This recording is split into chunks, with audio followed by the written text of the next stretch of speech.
السلام عليكم ورحمة الله وبركاته. أهلا بيكم معايا في فيديو جديد من وي.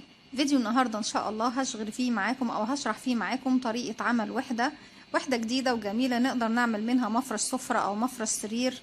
وحدة شيك جدا وبسيطة وسهلة للمبتدئين. أول حاجة نبدأ نعملها طبعا هتستخدمي أي نوع خيط انتي حباه سواء قطن أو صوف. أنا هطبق معاكم النهاردة بخيط قطن زي ما احنا شايفين وإبرة رقم 4 ملم. أنا هعمل مجموعة من السلاسل، هسيب مسافة من الخيط بالشكل دوت وهلف حلقة على الهواء وهحط ايدي على المكان ده كده. هدخل بالابرة بتاعتي الف الخيط على الابرة واسحب الخيط من الحلقة اللي على الابرة بالشكل ده. طرف الخيط القصير بشده وبعمل عقدة بداية. هعمل مجموعة من السلاسل عددها 5 سلسلة. لما بعمل السلسلة بيكون معايا حلقة بلف الخيط على الابرة وبخرج منها الحلقة دي اهي. ادي 1 كده عملنا سلسلة، 2 3 4 5. بقفل السلاسل دي في اول غرزة انا عملتها بغرزة منزلق. بدخل بلف الخيط وبخرج بالشكل دوت وبخرج كمان من الحلقة اللي على الابر. في المرحلة دي المفروض ان انا اشتغل داخل الدائرة اللي احنا عملناها دي. اول حاجة هعملها هرتفع سلسلة ارتفاع غرزة الحشو وهشغل داخل الفراغ بتاع الحلقات دي غرزة حشو بالشكل ده. غرزة الحشو هرجع تاني عشان نراجع مع بعض. غرزة الحشو بيكون معايا حلقة على الإبرة، بدخل الفراغ اللي هشتغل فيه ألف الخيط وأخرج، أصبح معايا حلقتين ألف الخيط وأخرج منهم هما الاتنين مع بعض. وهشتغل غرزة نصف عمود. غرزة النصف عمود بيكون معايا حلقة بلف الخيط على الإبرة بيكونوا حلقتين. هدخل الفراغ اللي هشتغل فيه ألف الخيط وأخرج، معايا 3 حلقات هلف الخيط وأخرج منهم هما التلاتة مع بعض. هشتغل غرزة عمود بلفة بيكون معايا حلقة، هلف الخيط على الإبرة وبدخل الفراغ اللي بنشتغل فيه هلف الخيط وأخرج، معانا 3 حلقات هلف الخيط وأخرج من حلقتين 1 2. أصبح معايا حلقتين هلف الخيط وأخرج من الاتنين.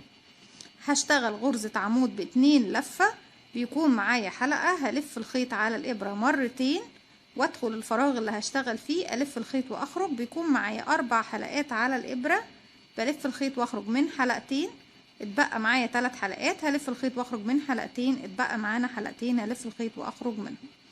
بالشكل دوت احنا اشتغلنا ايه بقى في البداية؟ اشتغلنا غرزة حشو، نصف عمود، عمود بلفة، عمود بلفتين. بعد كده هاخد مسافة 3 سلاسل 1 2 3 وارجع تاني اشتغل زي اللي اشتغلته هنا. اخر غرزة اشتغلتها كانت ايه؟ اللي هي الطويلة دي، غرزة عمود باتنين لفة. اذا هشتغل غرزة عمود باتنين لفة في نفس الفراغ احنا شغالين على فكرة. ادي 1 وغرزة عمود بلفة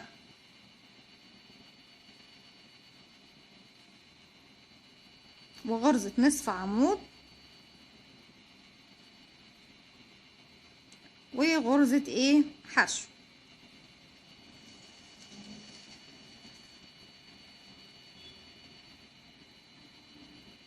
ارجع اكرر غرزة نصف عمود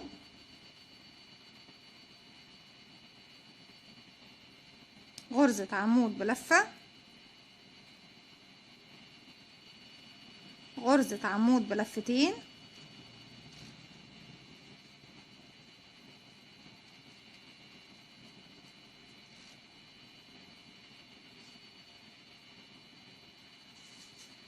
وبعد كده 3 سلسلة 1 2 3 وارجع تاني اكرر غرزة عمود باتنين لفة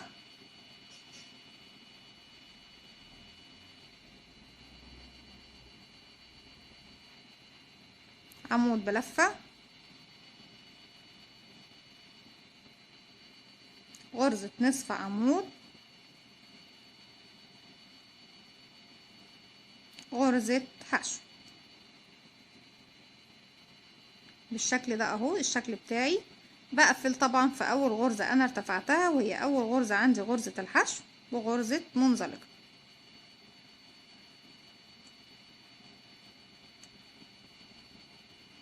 ده بيكون طبعا بداية الشكل بتاعي زي ما احنا شايفين. الراوند اللي جاي هيكون انا من نفس المكان اللي انا بشتغل فيه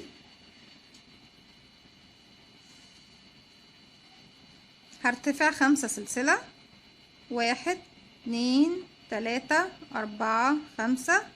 وفي نفس المكان اللي انا ارتفعت منه فوق غرزة الحشو هشتغل غرزة عمود بلف بالشكل ده اهو. زي ما احنا شايفين عملت زاوية هنا. الغرزة اللي بعدها هشتغل فوقيها عمود، والغرزة اللي بعدها هشتغل فوقيها عمود،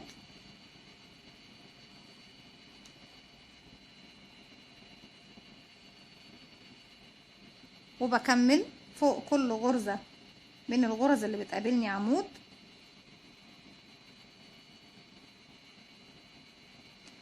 احنا كده وصلنا لغاية فين؟ وصلنا لغاية مكان السلاسل.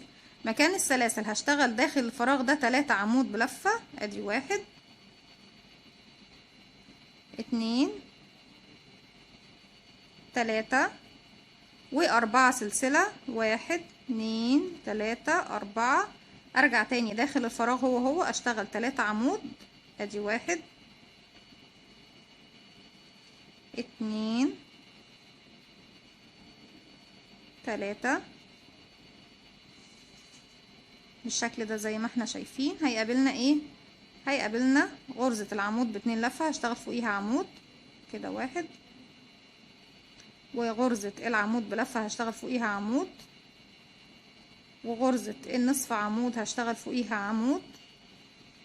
غرزة الحشو اللي قدامنا بقى هنشتغل فيها اهي، هشتغل فوقيها عمود، سلسلتين في نفس الفراغ تاني عمود، وهرجع اكرر نفس الخطوات هي. هشتغل فوق كل غرزة هتقابلني عمود، وفي الفراغ بشتغل 3 عمود بلفة، 4 سلسلة 3 عمود بلفة، وارجع اكمل فوق كل غرزة من دول عمود لغاية ما اوصل للنهاية. هكمل وهرجع لكم. رجعت لكم تاني بالشكل ده كده. خلاص خلصت الزاوية التانية بنفس الطريقة اللي اشتغلت بيها الزاوية دي. في ثالث سلسلة ارتفاع هروح وهقفل بغرزة منزلقة بالشكل ده. هبدأ تاني هرتفع من نفس المكان اللي انا فيه. 1 2 3 4 5 6. وهروح اشتغل فين؟ هروح اشتغل فوق اول سلسلة هنا اهو من السلسلتين دول. هشتغل غرزة عمود بلفة،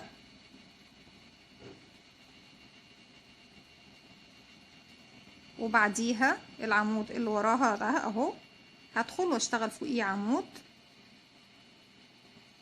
والعمود اللي وراه هشتغل فوقيه عمود. بعد كده هاخد مسافة سلسلة، هنسيب العمود اللي تحتيها وهروح للعمود اللي بعده. هشتغل عمود ادي 1، واللي بعده عمود 2، واللي بعده عمود كده 3. بعد كده هاخد سلسلة مسافة، هنسيب العمود اللي تحت دوت ونروح للسلاسل الأربعة. هشتغل 1 2 3. بعد كده هشتغل 5 سلسلة، 1 2 3 4 5. هرجع تاني في نفس الفراغ هشتغل 1 2 3. بعد ال3 عمود باخد سلسلة، وهسيب طبعا العمود اللي تحتيها وهروح للي بعده اشتغل عمود، واللي بعده عمود، واللي بعده عمود. يعني 3 سلسلة 3 سلسلة 3 سلسلة، ما عدا الزاوية بنشتغل 5 سلاسل. في الزاوية كمان بشتغل مرتين، 3 عمود بلفة 5 سلسلة 3 عمود بلفة زي ما احنا شايفين. هرجع اخد سلسلة، هسيب العمود ده وهروح للعمود اللي بعده اشتغل 1، والعمود اللي بعده 1، والسلسلة دي هشتغل فوقيها عمود. بعد السلسلة بنشتغل ايه؟ بعد ما اشتغلنا عمود على السلسلة بنشتغل ايه؟ 3 سلسلة، 1 2 3. ارجع تاني في نفس الفراغ فوق السلسلة التانية هشتغل عمود بالظبط زي ما هو احنا اشتغلنا هنا اهو، وارجع العمود اللي بعديها عمود، والعمود اللي بعديها عمود، بعد كده اخد سلسلة، اسيب عمود من تحت واشتغل 3 عمود فوق 3 عمود. ادي 1 2 3. اخد سلسلة واسيب العمود اللي تحتها، هنلاقي عندنا الفراغ بتاعنا الزاوية، هنشتغل 3 عمود. ادي 1 2 3. 5 سلسلة، 1 2 3 4 5. تاني في نفس الزاوية هشتغل 3 عمود. ادي 1 2 3. بعد كده هاخد سلسلة، افوت العمود اللي تحتها، هروح لل3 عمود اللي بعده اشتغل 3 عمود. كده 1 كده 2 كده 3. وبعد كده باخد سلسلة، هفوت العمود ده وهروح للعمود ده اشتغل 1 والعمود اللي بعده 1. واحنا طبعا السلاسل الارتفاع هنعتبرها عمود. ال3 دول ادي 1 2 3، هروح واقفل فيها بغرزة منزلقة، وبكده اكون طبعا قفلت ايه الراوند بتاعي زي ما احنا شايفين. هي بتكون جايه بشكل العين شويه، هي مش عين طبعا، انا هوريكم المفرش بتاعها بيكون شكله ايه، والوحدات كمان بتتشبك فيه. رجعت لكم تاني، وده شكل المفرش بتاعنا والوحده بتاعتنا زي ما احنا شايفينها. بنقوم بشبك، طبعا هو بيكون شكل النجمه، بنشبك 6 وحدات مع بعض، وبعد كده في الراوند اللي بعده بنشبك فوق كل زاويه من الزوايا اللي هي طبعا عندنا ال6 دول، هنشبك في كل واحده منهم 2. كده 2 وكده 2 و2 و2 بلون تاني. والراوند اللي بعده هنشبك فوق الزاوية 2، وفي الفراغ اللي هو بيكون 1 ده بنشبك واحدة زي ما احنا شايفين. بالطريقة دي بناخد شكل جمالي حلو جدا وجميل. طيب طريقة التشبيك بتاعة الوحدة بتاعتنا او المفرش بتاعنا بتكون ازاي؟ انا طبعا بشتغل الوحدة كلها، ناخد بالنا ان احنا هنشتغل ايه الوحدة بسمك واحد، يعني كل الوحدات بسمك واحد من الخيط، يعني ما اجيش اشتغل وحدة بسمك والوحدة التانية تكون سمكها تاني. بصوا انا لما اشتغلت وحدة تانية بخيط تاني ارفع منه، هتحسوا ان طبعا الحجم مش هو مش واحد، فلما هتيجي تشبكي دي في دي مش هيجي طبعا الشكل متساوي. لكن انا طبعا هحاول ان انا اوريكم، بس زي ما قلت لكم لازم تشغلوا كل الوحدات بسمك واحد من الخيط، يعني ينفعش تجيبي خيط رفيع وخيط سميك تشتغل الاتنين مع بعض. انا طبعا لما باجي اشتغل الوحدات بتاعتي بشتغلها ازاي؟ احنا طبعا السطر الاخير اللي احنا عملناه بالنسبة طبعا للوحدة هنا، انا كده اشتغلت لغاية ما هوصل طبعا للسطر الاخير. انا في السطر اللي قبل الاخير هرتفع 1 2 3، المفروض ان انا كنت برتفع كام؟ 6 سلاسل. هرتفع 3 4 وهروح للمكان دوت اهو اللي انا فيه يعتبر عنده. هجيب طبعا وش الظهرين بتاع الوحدة بتاعتي، يعني الوش هنا ليا والوش الناحية التانية، هدخل من تحتها بالشكل ده والخيط بيكون الناحية التانية. احاول افتح لكم الاضاءة بالشكل ده. هرجع تاني، انا ارتفعت 4 سلسلة من نفس المكان اللي انا فيه، ده وش الشغل بتاعي، والوش التاني اللي الناحية التانية. هدخل من المكان هو اللي في وسط السلاسل دي، هلف الخيط واخرج كمان منين؟ من الحلقة اللي على الابرة بالشكل ده. وممكن نعمل حاجة تانية، ممكن ادخل واشتغل ايه؟ غرزة حشو بالشكل ده. بعد كده اكمل 1 2 واروح اشتغل فين؟ في السلسلة دي هشتغل غرزة عمود بلفة بالشكل ده، وهكمل عمود فوق العمود اللي بعده وعمود فوق العمود اللي بعده. يبقى كده كملنا 3 اعمدة. هرتفع سلسلة، هيقابلني طبعا الفراغ بتاع السلاسل دوت، هروح فيه الف الخيط واخرج واقفله بغرزة حشو او بغرزة منزلقة زي ما انتوا حابين. طبعا غرزة الحشو هتكون افضل، هتديكي مسافة اكتر. وبعد كده هروح، احنا طبعا هنفوت الفراغ اللي تحته ونروح نشتغل فوق 3 عمود بلفة. ادي 1 2 3 وسلسلة، وهروح طبعا للفراغ هنا المفروض اهو ده،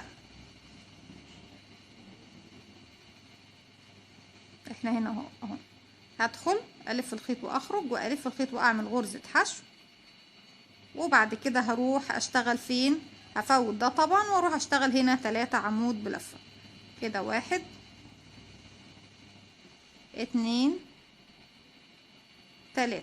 وبكمل بقى الوحدة بتاعتي بشكل طبيعي زي ما احنا بنشتغل الوحدة، زي ما اشتغلت الوحدة دي. بس دي طريقة التشبيك زي ما احنا شايفينها بالشكل ده، بتكون سهلة جدا وبسيطة وبتديني شكل حلو جدا. وزي ما احنا شفنا المفرش بتاعنا، احنا طبعا بنشبك كل الاماكن اللي هي بتكون، يعني انا بشبك الزاوية دي مع الزاوية دي اللي هما طبعا الاتنين دول، الزوايا من هنا بشبكها مع بعضها، المكان اللي بيبقى فيه اللي هي سلسلة الفراغ، السلسلة هو اللي بشبك فيه. دي كانت وحدتي النهاردة او الفكرة بتاعتي النهاردة، اتمنى يا رب انها تنول اعجابكم. لو اعجبكم الفيديو اعملولي لايك وشير وسبسكرايب، واستنوني في فيديو جديد من وي.